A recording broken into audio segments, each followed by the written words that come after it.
നിന്നും ഒരു പാമ്പിന്റെ ഡോക്ടർ വന്നു. അമേരിക്കയിൽ നിന്നൊരു ഭ്രാന്തിന്റെ ഡോക്ടർ വന്നു എന്ന് നമ്മുടെ ശാന്തം പറഞ്ഞു. എന്നാലും ഒന്ന് കണ്ടേക്കാന്ന് കരുതി അങ്ങോട്ട് ഇറങ്ങിയിരിക്കാം. കണ്ടോളൂ, ഞാനാണ് ഭാഗ്യവാൻ. നമ്മ ദാസപ്പൻ കുട്ടിയും രാജപ്പനും കുട്ടപ്പനും ഒക്കെ പറയുന്നു എന്റെ പെരുമാറ്റത്തിൽ എന്തെല്ലോ മാറ്റങ്ങളുണ്ടെന്ന്. ഡോക്ടർ ഒന്ന് നോക്കിക്കേ.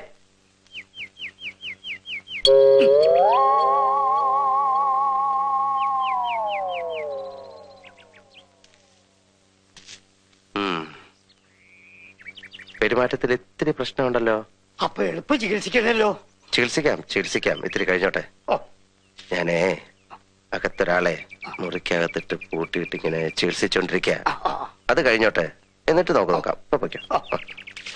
പിന്നെ പോകുമ്പം വെള്ളത്തിൽ ചവിട്ടാ സൂക്ഷിച്ചു വേണം. വെള്ളം തൊട്ടാൽ അപകടം. വെള്ളം വെള്ളം കിടക്കുന്നു.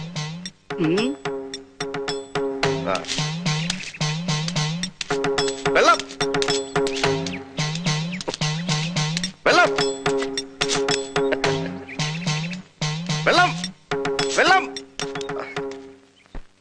വർഷങ്ങളായിട്ട് മുടങ്ങിക്കിടന്ന നവരാത്രി ഉത്സവമാ. ഉത്സവം നടത്തണമെന്ന് പുല്ലാറ്റുപുറം തിരുവന് പറഞ്ഞാൽ പിന്നെ മറുവാക്കില്ല.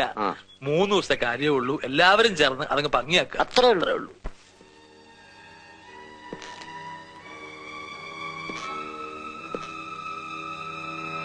അറിഞ്ഞില്ലേ, നിന്റെ അമ്പലത്തിൽ ഇന്ന് കർണശബദം കഥകളിയാണ്.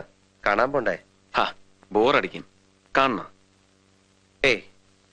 നാട്ടിൻപുറത്തൊക്കെ വന്നിട്ട് ഇനി ഉത്സവം കണ്ടില്ല എന്ന് വേണ്ട. ശരി, എങ്കിൽ പോവാം. ഇറങ്ങിക്കോ, ഞാൻ റെഡിയാണ്. 1 മിനിറ്റ്. എല്ലാവരും കൂടെ ശ്രീദേവിയും കൊണ്ട് പോയിരിക്കുക കഥകളി കാണാൻ. ശ്രീദേവിയെ? എന്ത് പണി അവര് കാണിച്ച്?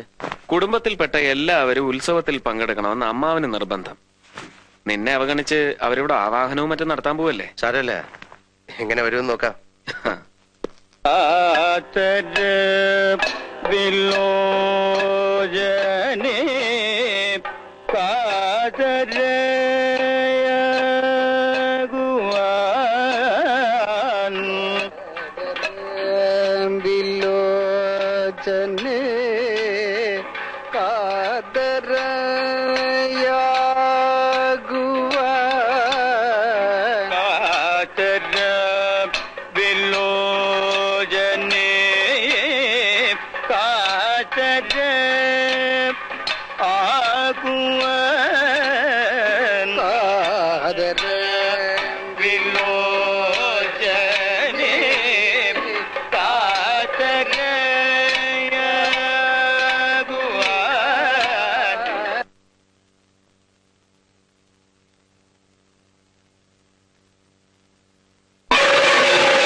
ഗംഗ എവിടെ?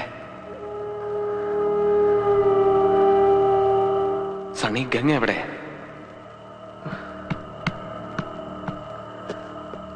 സണ്ണി, ഗംഗ എവിടെ എന്താണ് ചോദിച്ചത്? നോക്കാം.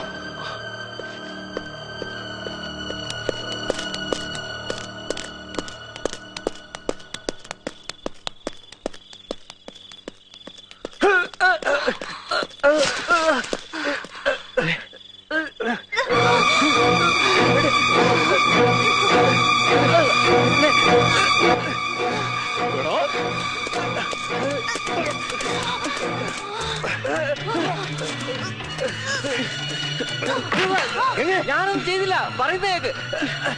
അവനാണ് എന്നെ വെറുതെ വിടന്നെ. ഞാൻ പറയുന്നേക്ക്, ഞാനൊന്നും ചെയ്തില്ല.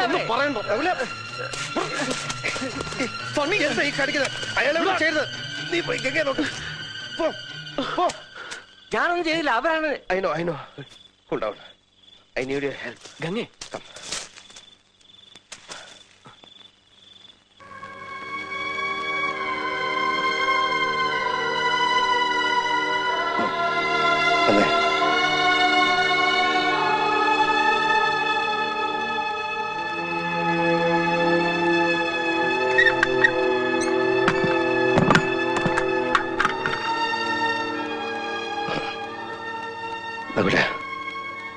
ഞാൻ കരുതിയിരുന്നതിലും വളരെ മുൻപ് തന്നെ വേദനിപ്പിക്കുന്ന കുറെ കാര്യങ്ങൾ നീ ഇപ്പോൾ അറിയാൻ തുടങ്ങിയാണ്.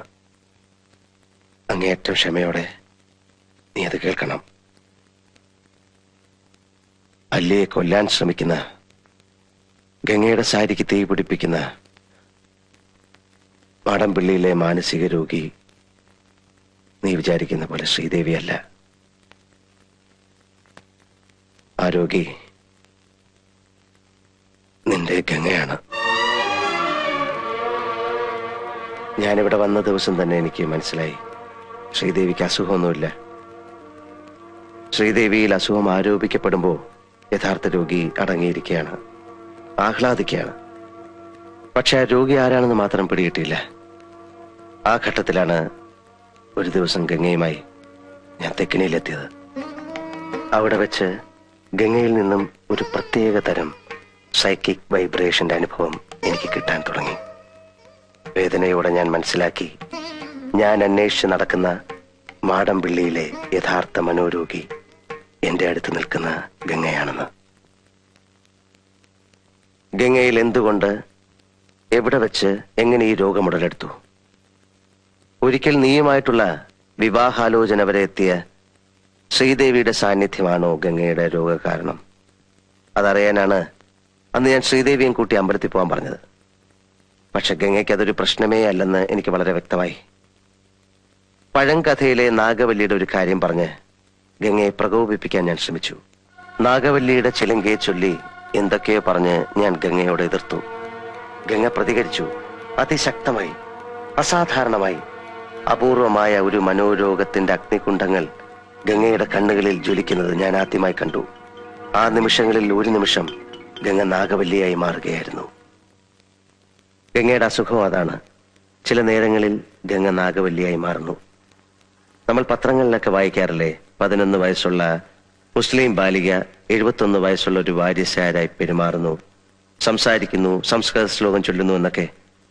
പഴമക്കാർ ഇതിനെ ബാധ കൂടിയതാണെന്നൊക്കെ പറയും. സൈക്യാട്രിയിൽ സ്പ്ലിറ്റ് പേഴ്സണാലിറ്റി, ഡ്യുവൽ പേഴ്സണാലിറ്റി, അതായത് അപര വ്യക്തിത്വം, ദ്വന്ദ്വ വ്യക്തിത്വം, പൊസഷൻ സ്റ്റേറ്റ് തുടങ്ങിയ ലഘു മനോരോഗങ്ങളായിട്ടാണ് ഇതിനെ കാണുന്നത്. ചികിത്സിച്ചില്ലെങ്കിൽ ഇവിടെ ഗംഗയിലെ ആ മറ്റൊരാൾ നാഗവല്ലിയാണ്. ഈ രോഗബാധയുണ്ടാകുമ്പോൾ രോഗിക്ക് അമാനുഷികമായ കഴിവുകളാണ്.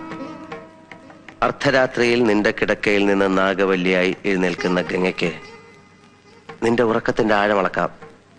നീ എത്ര സമയം ഉറങ്ങും, ഏത് സെക്കൻഡിൽ ഉണരും ഒക്കെ അറിയാം. പകൽ സമയങ്ങളിൽ നിന്നോടൊപ്പം നടന്ന് നീ പോലും അറിയാതെ പലതും എറിഞ്ഞുടയ്ക്കുന്നു, കത്തിക്കുന്നു. രാത്രികാലങ്ങളിൽ നൃത്തം പഠിച്ചിട്ടില്ലാത്ത ഗംഗ തമിഴ് പാട്ട് പാടി നൃത്തം ചെയ്യുന്നു. പക്ഷെ ഇതൊക്കെ താനാണ് ചെയ്യുന്നതെന്ന സത്യം പാവം ഗംഗ അറിയുന്നില്ല. ഗംഗയിലെ മനോരോഗിയുടെ സഞ്ചാര ദിശയും ലക്ഷ്യവും കണ്ടെത്താനായി ഞാൻ അന്ന് അർദ്ധരാത്രിക്ക് തെക്കിനിയിലെത്തി. ഗംഗയിലെ ചിത്തരോഗിയുമായി സംസാരിച്ചു. ഭാഷ തമിഴായിരുന്നു. ന്യൂറോസിസിൽ തുടങ്ങി സൈക്കോസിസിന്റെ, ചിത്തഭ്രമത്തിന്റെ സങ്കീർണമായ മേഖലകളിലൂടെ സഞ്ചരിച്ച് വല്ലാത്ത ഒരു കൊലപാതക പ്രവണതയുമായി നിൽക്കുകയായിരുന്നു ഗംഗ അന്നവിടെ. എന്തെങ്കിലും എനിക്ക് ചെയ്യണമെങ്കിൽ ഗംഗയുടെ ബാല്യത്തെക്കുറിച്ച് അറിയണമായിരുന്നു. ഞാൻ ചന്തുവിനെയും കൂട്ടി പുറപ്പെട്ടു ഗംഗ ജനിച്ചു വളർന്ന ഏവൂർ എന്ന ഗ്രാമത്തിലേക്ക്. ആ നാട്ടുംപുറത്ത് ഒരു വലിയ തറവാടിന്റെ അകത്തളത്തിൽ മുത്തശ്ശിയോടൊപ്പം പുള്ളുവൻ പാട്ടും പഴങ്കഥകളും കേട്ടു വളർന്ന ഒരു കൊച്ചു പെൺകുട്ടി.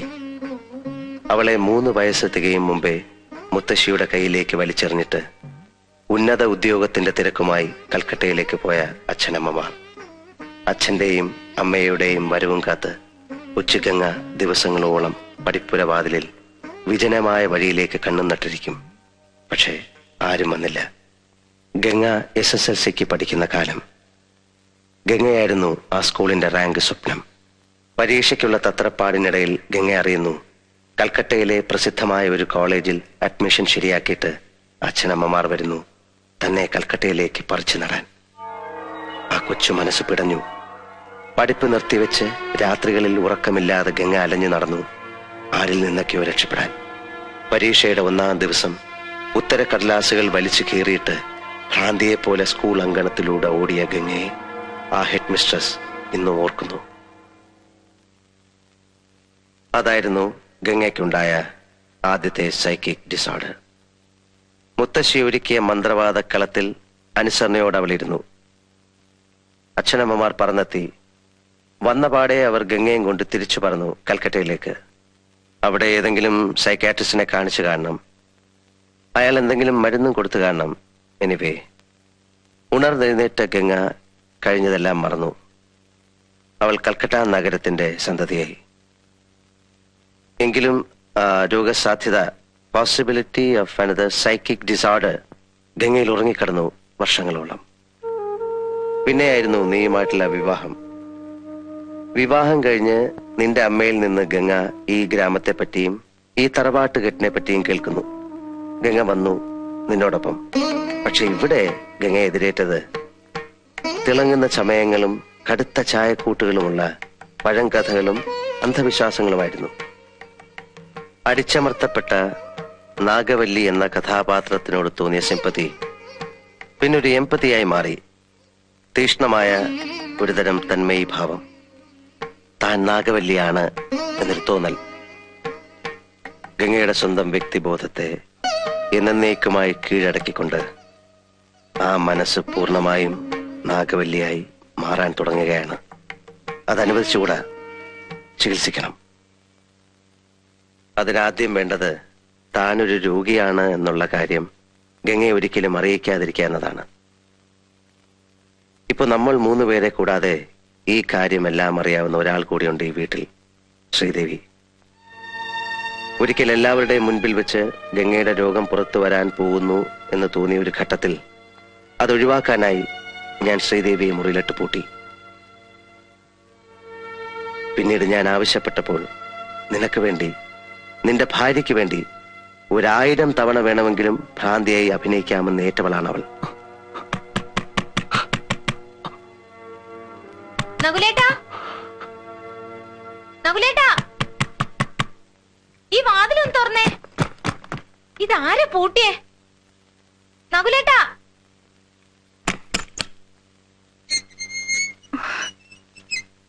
നകുലേട്ടാ, ദേ ഇത് കണ്ടില്ലേ? ഇന്നലെ രാത്രിയിൽ അമ്പലത്തിൽ പോയിട്ട് വന്ന മുറിയിൽ അഴിച്ചിട്ട ഡ്രസ്സാ. കണ്ടോ? സർവത്ര കീറി പറിച്ചു വെച്ചിരിക്കുന്നു. ദേ, ശ്രീദേവി ആയിരിക്കും. അല്ലാതെ പിന്നെ ആരാ? സാരമല്ല. ഇന്നലെ കഥകളിയൊക്കെ എങ്ങനെ ഉണ്ടായിരുന്നു? മുഴുവൻ കണ്ടില്ലല്ലോ. ഉറക്കം വന്നിട്ട് എപ്പോഴാ തിരിച്ചു വന്നെന്ന് അറിയില്ല. അല്ല, മഹാദേവനോ എപ്പോ വന്നു? കുറച്ചു നേരമായി. അതും കൊള്ളാം. എന്നിട്ടാണോ നകുലേട്ട എന്നോട് പറയാതിരുന്നേ? നിങ്ങളിരിക്കെ, ഞാൻ ഇപ്പൊ കാപ്പി കൊണ്ടുവരാം.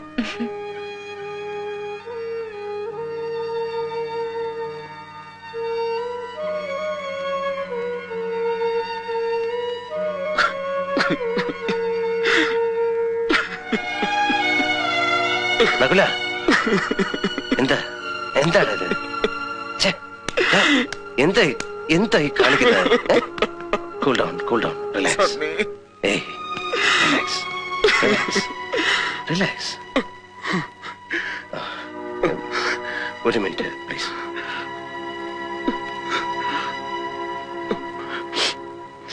ഇപ്പോൾ നിങ്ങൾ താമസിക്കുന്ന ആ വീട് പണ്ട് രാമനാഥൻ എന്ന നർത്തകൻ താമസിച്ചിരുന്ന വീടാണ്. ഗംഗയിലെ ചിത്തരോഗി നാഗവല്ലിയായി മാറുന്ന നിമിഷങ്ങളിൽ താങ്കൾ ഇവിടുത്തെ പഴങ്കഥയിലെ കാമുകനായ രാമനാഥനായി മാറുന്നു. നകുലൻ ക്രൂരനായ ആ കാരണവരും. ഇക്കഴിഞ്ഞ രാത്രിയിൽ കണ്ട ബലാത്സംഗ പ്രകടനം അത് ഗംഗയിലെ രോഗി നടത്തിയ നാടകത്തിലെ ഒരു നീണ്ട വാക്യമാണ്. അതിനർത്ഥം താങ്കൾ ഗംഗയെ ബലാത്സംഗം ചെയ്യാൻ ശ്രമിച്ചു എന്നറിഞ്ഞാൽ അല്ലിയുമായിട്ടുള്ള കല്യാണം മുടങ്ങും. രാമനാഥനായ താങ്കളെ തിരികെ കിട്ടും. അങ്ങനെ ഈ വീട്ടിൽ നടന്നതും നടക്കുന്നതുമായ എല്ലാ വിചിത്ര സംഭവങ്ങൾക്കും അർത്ഥമുണ്ട്. അതെല്ലാം ഗംഗയിലെ രോഗി ഇവിടെ നിന്ന് കണ്ടെടുത്ത ശക്തമായ ചില കോഡുകളാണ്. പക്ഷെ ആ കോഡുകൾ ഇനി ഒരിക്കലും ഗംഗയിൽ നിന്ന് മാഞ്ഞു പോവില്ല. എന്നുവെച്ചാൽ ഇന്ന് രാത്രിയോടെ ഗംഗയുടെ വ്യക്തിബോധം എന്നേക്കുമായി നാഗവല്ലിയുടേതായി മാറും. അതായത് മുഴുഭ്രാന്തി. പഴയ ഗംഗയ്ക്ക് ഇനി ഒരിക്കലും തിരിച്ചു വരാൻ പറ്റില്ല. ആ രോഗഭാഷയിലൂടെ പുറത്തു വരാൻ ഇനി 2 കാര്യങ്ങളേ ഉള്ളൂ. നകുലിനെ ഏത് നിമിഷം വധിക്കപ്പെടും, ഗംഗ ആത്മഹത്യ ചെയ്യും. എനിക്ക് നകുലിനെങ്കിലും രക്ഷിക്കണം. അപ്പൊ ഗംഗയെ രക്ഷിക്കാൻ നകുലിനെ കൊലയ്ക്ക് കൊടുക്കണം. നകുലിനെ രക്ഷിച്ചാൽ ഗംഗ ആത്മഹത്യ ചെയ്യും. ഒരു മരണം അതൊഴിവാക്കാനാവില്ല. അവരിൽ ഒരാളെ എന്നേക്കുമായി മറന്നു കളഞ്ഞേ പറ്റൂ. അല്ലെങ്കിൽ എന്തെങ്കിലും മിറാക്കിൾ സംഭവിക്കണം.